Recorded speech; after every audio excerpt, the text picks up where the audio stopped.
Hi, this is Al Edmondson with Earn My Vote. Today I have a special guest, former um, school board member, former state representative, Carlton Weddington. How you doing, man? I'm doing well. How about you, Al? Good, man. Thanks for coming today, man. And I just wanted to invite you in today, man, because as we begin to look at this next upcoming election, we have a lot of young, inexperienced candidates. Sure. And I think it's very important that these candidates learn from somebody who has experience, right, and to be able to become successful in helping our neighborhoods and our community. Sure. And so, man, I just want to have just a real quick conversation with you, man. Just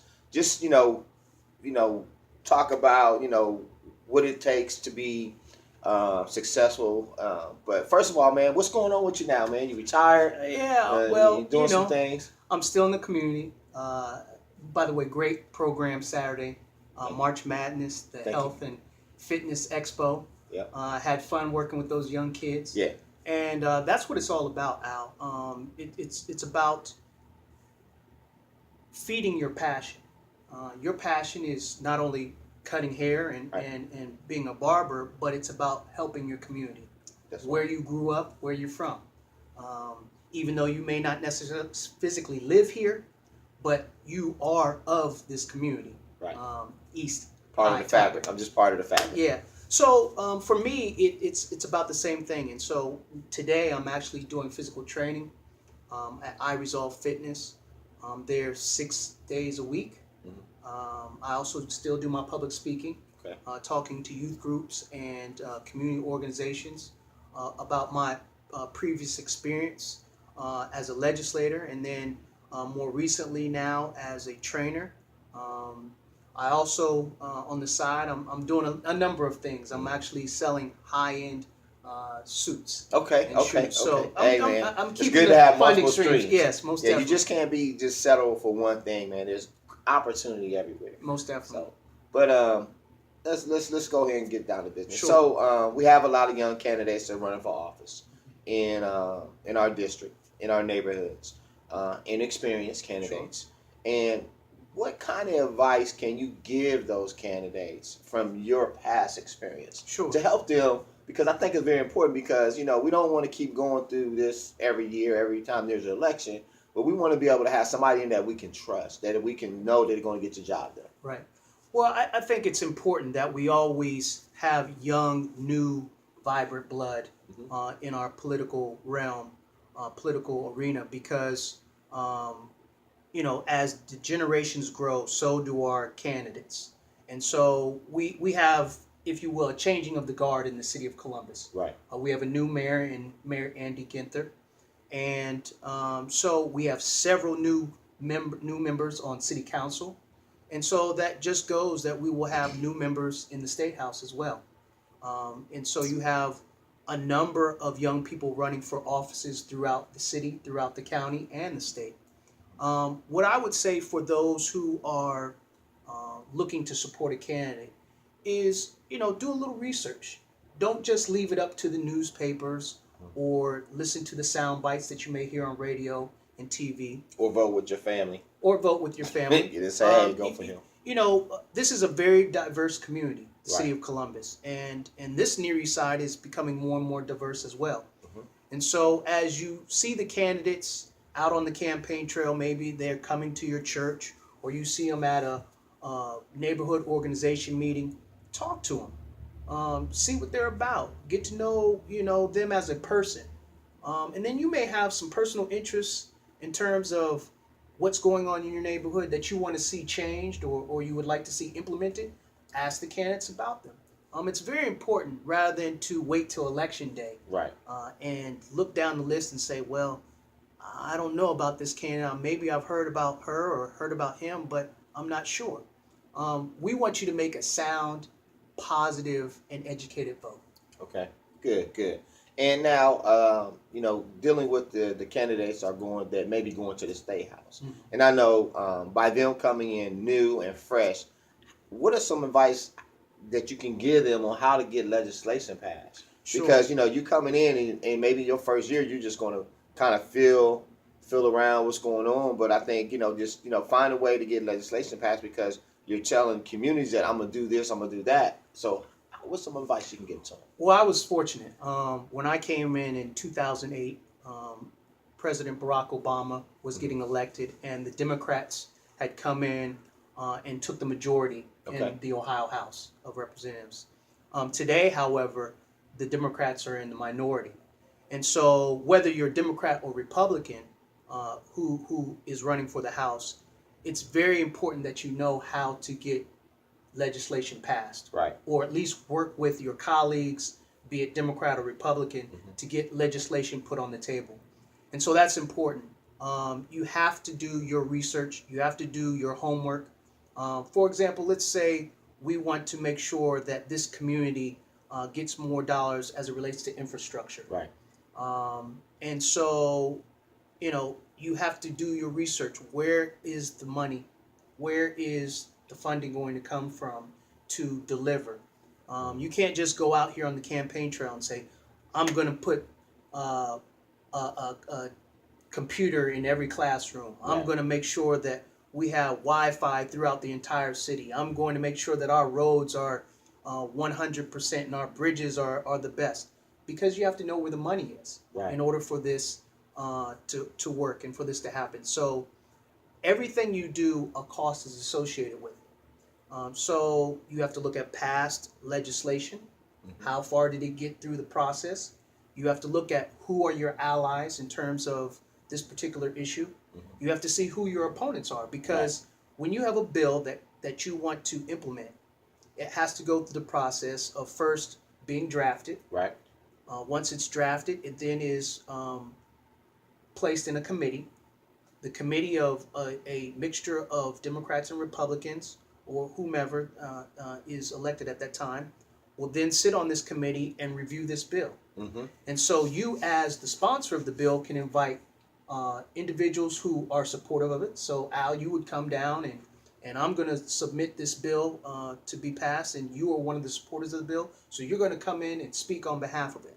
And then members of the House throughout the meeting will be able to ask you questions. Al, why is this going to help you? Why is this going to help the community? Right. What are some of the positive things that will come out as a result of that? And then you will have proponents and opponents of the bill. And then someone else may come and say, well, I don't like this bill because it's going to be a burden to my business, or I can't afford it. Right. Or the penalty is too stiff. So they'll go back and forth, and then it will move from that committee back to the full House, where they will also debate it and then vote it out. Okay. And so that is just a portion of the process. But it's important that you know that, because you don't want to be that candidate that promises everything, but then later down the road find out you can't deliver. Right, because you'll be one and done. Exactly. You'll be one and done. Exactly. Be one and done. So, that's good to know, because I think a lot of these young folks that are coming in, they gotta understand the purpose of building relationships. Right. So you've always been good at connecting with the community, other than just coming out, passing out flyers or making phone calls. Can you give them some advice on some things that you've done in the past to be successful? Sure. So, in connecting with the community? Definitely. I try to make myself very accessible. My door is always open. Okay. And when I say my door is always open, that doesn't mean you have to come to my office to meet with me. Like, I'll sit in the barbershop even after getting my hair cut. Right. And just talk and listen to what's going on in the community. I'll walk up and down Mount Vernon corridor, walk into businesses and say hello, shake hands, see how people are doing, ask if they need any help. So I found that very helpful, because people want to know that they can actually touch their representative, opposed to seeing them on television or reading about them in a newspaper. And I think that really is what attracted a lot of support from me in the best of times and in the worst of times, because you will find as a new candidate, those who are running for office, that people will have all types of opinions about you and may not even know you. Correct. But when they do have the opportunity to meet you, or meet me, for example, they find that I'm You're okay guy. Yeah, I'm okay. I'm okay. Yeah, I'm okay. Yeah. So, I did a lot of organizations, going to their meetings and talking to them, listening to them, If somebody called and needed my help, if I could help them, I'd do it. If not, the best thing you can do is don't give them an answer that you really don't know is it, but lead them to someone else who can help them. Right. And that's the best thing that's okay. And this is a question, and I just thought about it while we're talking, and I think it's very important for some of the young candidates coming up that they understand this part. So how do you handle criticism? Because a lot of people can't handle criticism. Sure. And criticism, it could be helpful or it could be hurtful for some. Sure. So how did you handle criticism? Well, this is a full contact sport. It is. It's like politics. It's like football. It's like MMA. That's right. Depending on the degrees and the level that you're running at, it can be very nasty at times. Vicious. You see right now in the national presidential election on the Republican side, they're going at it. Donald Trump being at the top of the ticket or leading the Republican candidates right now for that nomination, they're going at it hard because they want to take him out. But let's say we're running for a low office dog catcher. Right. And you have two different people, man or woman, old or young, new to the community or old to the community. They are attempting to influence for your vote. So what I suggest is that people attempt to stay positive. Don't worry about what someone's going to say about you. You prove yourself to those individuals who are going to vote by sharing your ideas and your views. I hate to see when campaigns get nasty, but that seems to be the new and easiest way for individuals to get elected. Right. But that's not how it's supposed to be. Right. You're supposed to be able to look at someone, ask them a question, get a truthful answer, and hope that they will in fact do what they say they're going to do.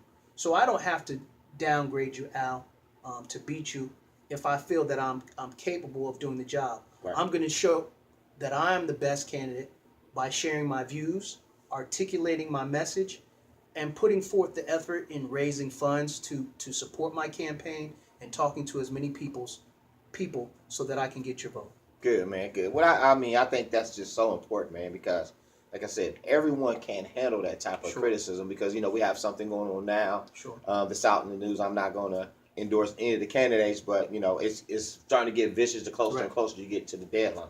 So is there anything else you want to end with, man, before we go? Well, I would just say, this is an important election year from the top of the ticket all the way down. Make sure not only do you vote for president, but you vote for your judges. Right. A lot of times we see all the highlights in terms of the presidential election, but you have president running, you have somebody running for the state house, you have people running for county commissioners. Correct. You have people running for judges. And the judges, believe it or not, are one of the most important races that you can vote for because they are the ones who dictate the law of the land in terms of if you go before a judge or you are going in the courts. They are the ones who interpret the laws. And that's so important for our community because when you talk about the criminal justice system, there is a disproportionate impact among the African American community as it relates to the judicial system. I would say, ladies and gentlemen, in the 25th House District or throughout the city, throughout the county, make your voice your vote. This coming March 15th, Tuesday, next week, vote. If you can't vote on that day, go out and vote now. There's early voting going on right now. Or if you can't actually make it to the Board of Elections, you can write to get a absentee ballot sent to you to your home. This is a great opportunity for you to have your voice heard. Once again, please vote. All right. Hey, man. Well, thank you, Al. Hey, thank you, man. Sure. This is Al Edmondson. You heard it from former school board member, former State Rep Carlton Weddington. For those candidates that are watching this, take notes and make it happen. Thank you. Thank you.